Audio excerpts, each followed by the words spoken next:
James Martin shared a behind-the-scenes moment he claims Strictly Come Dancing professionals probably won't admit to in a discussion about the show with Shirley Ballas on his program today.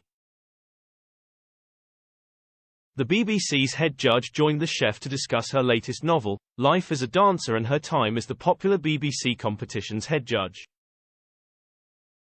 As he began prepping a dish for Shirley, James, 51, mentioned his stint on the show in 2005 when he danced with professional Camilla Dallerup. James revealed that he and the professionals used to Shirley's latte dance videos before she joined, something he says the pros couldn't do as well. He shared, "It's 18 years since I did Strictly, but I remember when I was doing it, we used to watch videos of you doing Latin.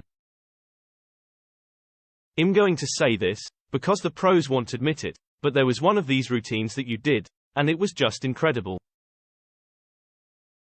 Not even the pros could do it as well."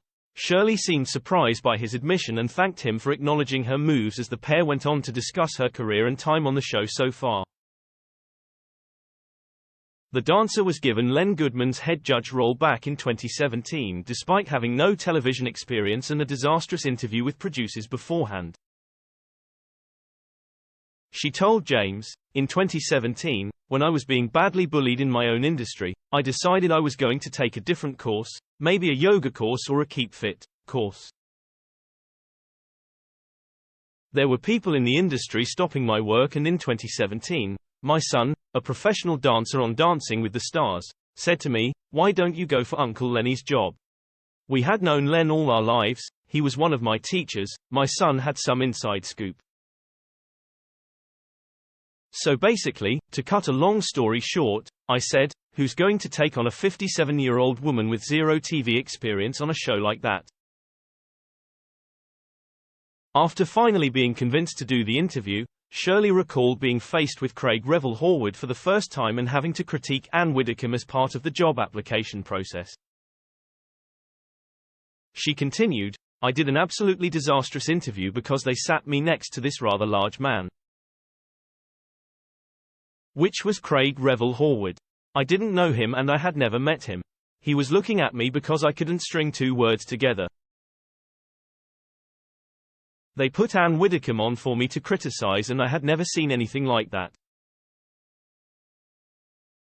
That was my introduction to Strictly Come Dancing. They asked me how I think it was and I said it was rubbish." Shirley went on to say she was then brought back for a second interview, this time alone with an executive producer and with pre-interview advice from her son which helped. "I nailed that interview and then the rest is history," she concluded. In a further discussion about the show, James said he and fellow celebrities were surprised by how much work is needed for the performances each week. The chef added he realized just how amazing learning to dance was when he was about halfway through the show and said he could still do some of the moves. "He was very good at ballroom when he was on Strictly," Shirley said of the chef, to fellow guest Richard Corrigan. Despite his impressive efforts, however, the cook finished in fourth place, missing out on the final one by cricketer Darren Gough. James Martin's Saturday Morning airs weekly on ITV at 9:30 am.